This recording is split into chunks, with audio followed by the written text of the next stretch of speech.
Hello, my name is Teresa and this is week 1 of my 100 Days of Making Comics challenge. This week I'll be discussing my 4 steps to writing comics, where the 4th is the most important. Also, at the end of the video I will do a vloggy bit where I will talk about days 1 to 7 of the challenge and my feelings and stuff, so I hope you enjoy it. Now, step 1 is to come up with the concept and the basic plot points.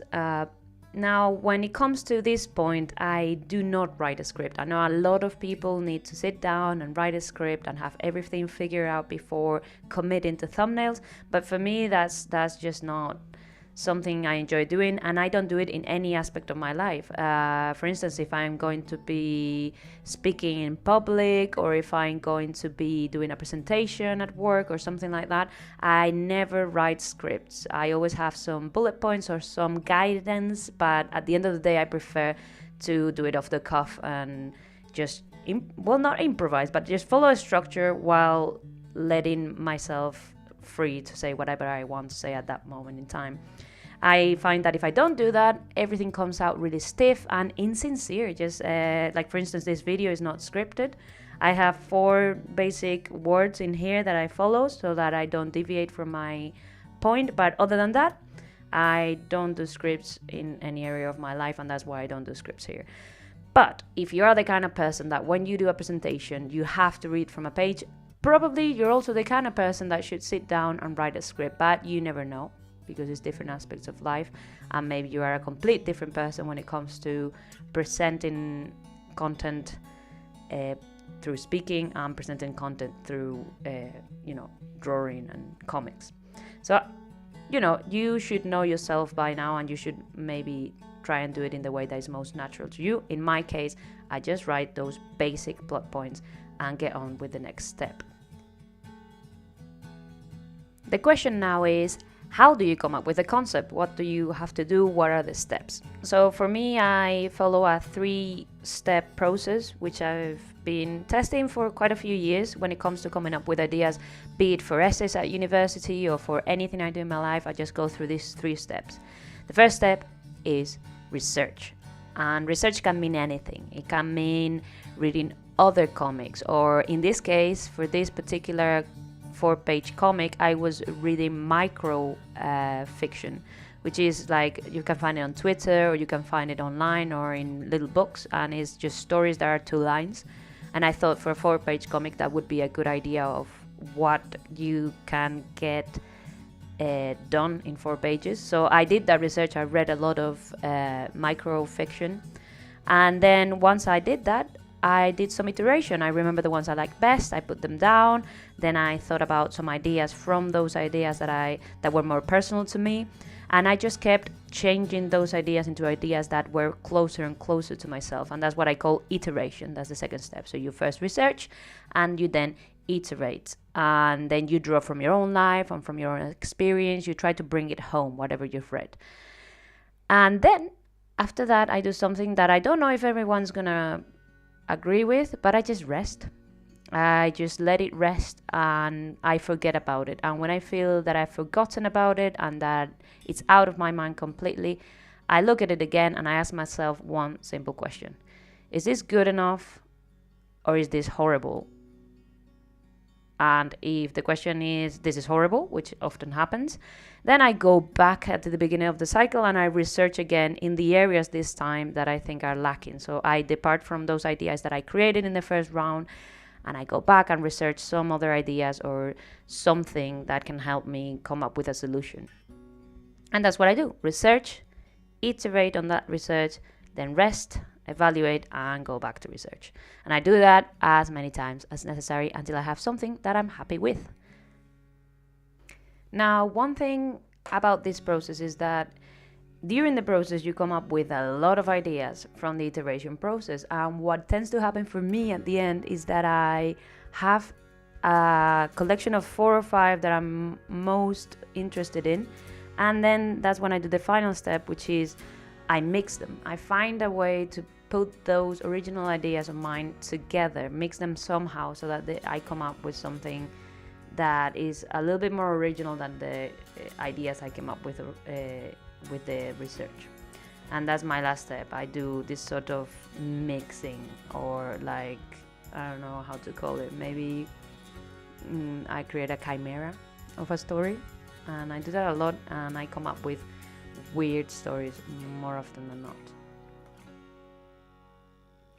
The thing is that if I don't do this, a lot of the time I find that the things I write are very derivative, meaning that I can clearly spot where I got the ideas from, and a lot of the time, especially with fantasy and sci-fi, I can find constantly going back to the same ideas. I'm going back to either Harry Potter, Lord of the Rings, or Star Wars, or books I've read that I really liked, and I instinctively just go back to them without even realizing.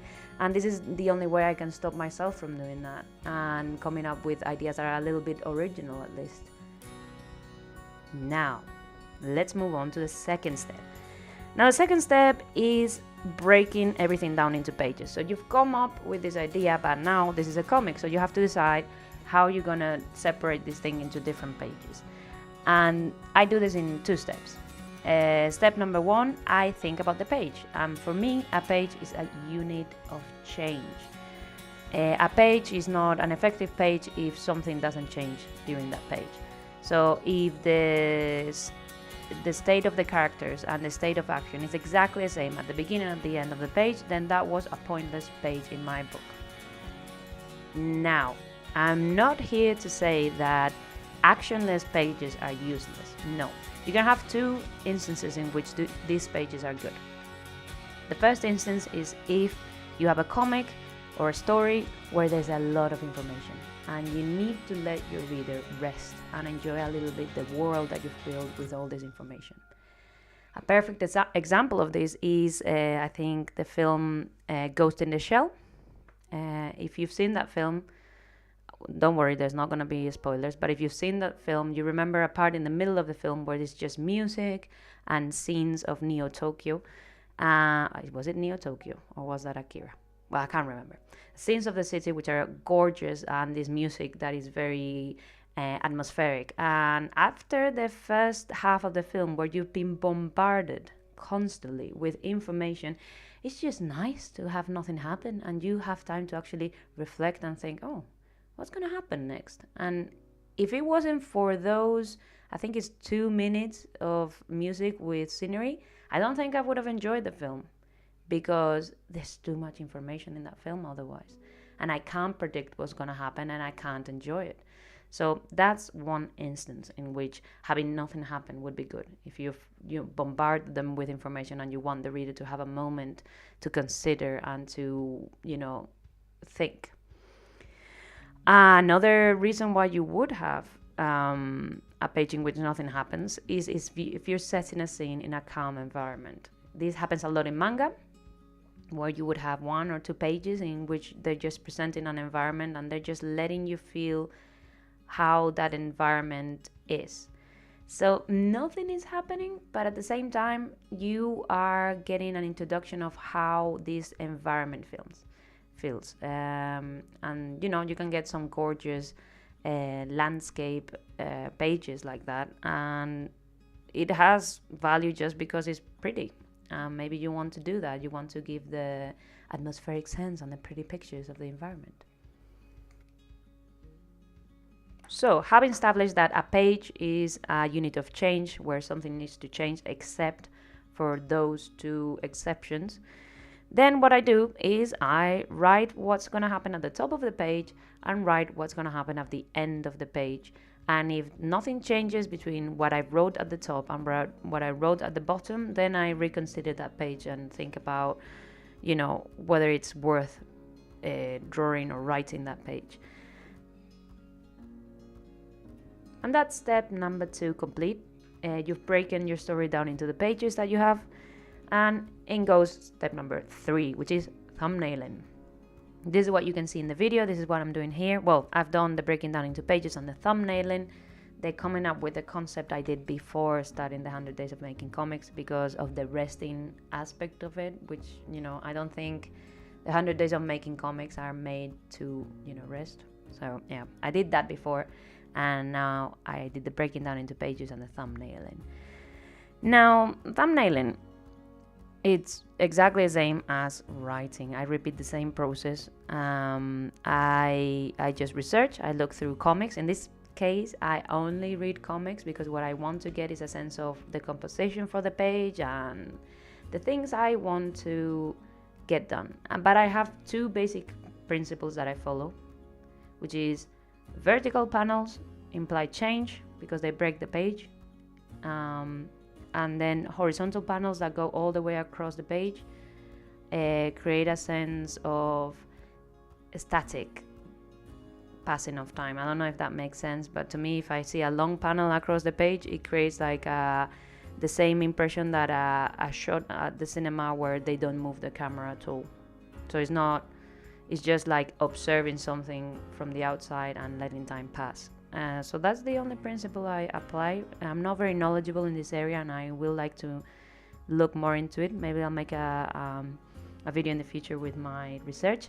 But yeah, thumbnailing, I repeat the process. I research, I look into comics and cool layouts and things that I think will be effective, and then I iterate. So I change things about, and then I let it rest, and that's what I do. The main thing about thumbnailing is I ask myself two questions after I rest. Is it clear? So can I read the action very clearly with this sketchy, well, you can see it in the video, it's a very sketchy lines and silhouettes, and if it's clear to me, just reading it quickly in the thumbnails, then it is clear enough for a future reader once it's finished. And the second question is does it flow, or is it just boring to read because nothing is happening? And those are my two questions before I move on to the fourth step, which is the most important. Okay, fourth step. The fourth step is editing and refining. Now, you may think that this is not the most important part, but for me it absolutely is. I am not the kind of person that can come up with a brilliant or even with a good idea first time.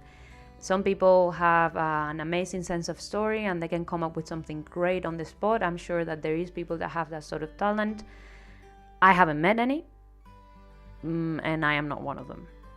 And because I am an average person, my stories, when I first write them, they tend to be pretty rubbish. So I need to go back to them, edit them, and refine them. Now, when it comes to editing, you have two options. And I'm sorry, I break everything down into twos. I'm sure there are more options, but I can only think about things in twos.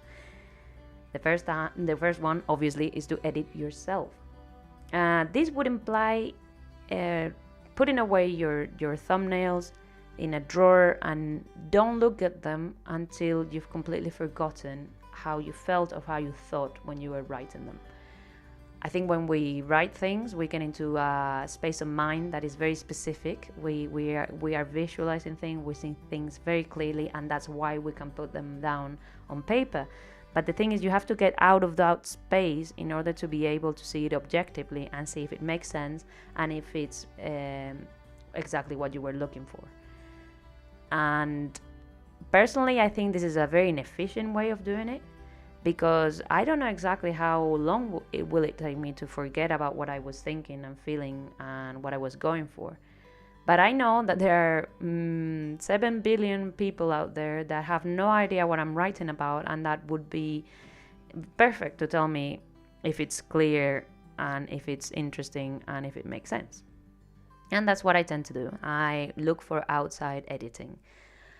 I pester people, basically. I tell my boyfriend, oh, can you read this? Can you tell me what you think? And now I was using the McKay and Gray Discord, which I will link in the description, to find beta readers, I don't know how you say it, but basically people that will read my thumbnails and tell me what they think. And one thing about having other people edit your work is that you have to be clear on what you want them to tell you. Do you want these people to tell you if the composition is good? Do you want these people to tell you if it's interesting? Do you want these people to tell you if it's funny? Find one or two focuses and let these people know what you want from them. It's like, I want you to read this and please tell me if it makes you laugh, or I want you to read this and please tell me if it's scary, or you need to know what you're looking for, and you need to tell people if it's doing the job it's supposed to be doing. If I find that if you go for an outside editor and you tell them, read them and tell me what you think, their normal response will be like, yeah, it's good. But if you give them a specific question or an area to focus on, you will be surprised. People that don't draw or don't write always have super interesting things to say about what you've done if you give them something to focus on. And that's it. That's the 4 steps. You come up with the basic plot points or the concept, and then you break it down into pages, you thumbnail it, and finally you edit it and refine it until it stops being rubbish. And now on to the 100 Days of Making Comics commentary. Now, in case you're not familiar with the 100 Days of Making Comics challenge, this is my 3rd round of doing it, but this is my first time making videos. And what it is basically for 100 days straight, you do 30 minutes every day of your own personal comic, regardless of what's happening in the day. And this challenge was started by Kevin Cross, which is also here on YouTube, link in the description if you want to check it out. And a lot of cool people have done this challenge, and I've been following a lot of them, and I'm gonna link also in the description their channel so you can check them out if you're interested in the challenge. What this challenge does, it forces you to work on your comic, and it forces you to prioritize it for 100 days, which is more or less 3 months. And here's my first 7 days.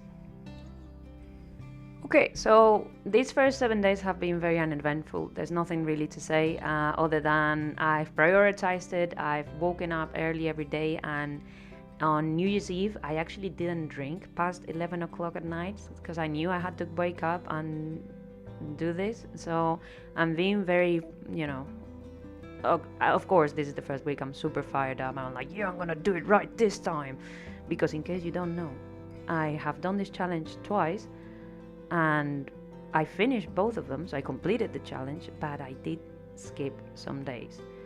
Partly because life got in the way. I had massive moves, I lost my job, and just life happens. It's 3 months, something's bound to happen. But looking back, if I had been more organized and I had prioritized it and done it the first thing in the morning like I'm doing right now, then maybe I would have made it through without skipping any days. And that's what I'm aiming for. I'm gonna try and be super organized and try and do every single day this time a flawless run. Yes, that's what I'm going for. That's what I'm gonna try and do. We'll see what happens, but first week has been alright, no big problems, and so far so good. Happy to report that. I hope I can keep saying that week after week after week until the end of the challenge. And if you're doing the challenge right now, well, I hope your week went well, and I'll go watch some updates of yours now. Let me know if you're doing the challenge and drop a link and I'll go check it out.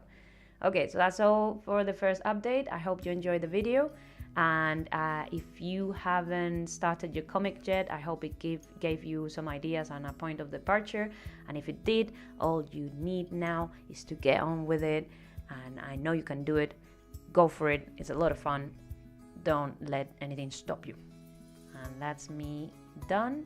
I hope I'll see you in the next video. Until then, goodbye.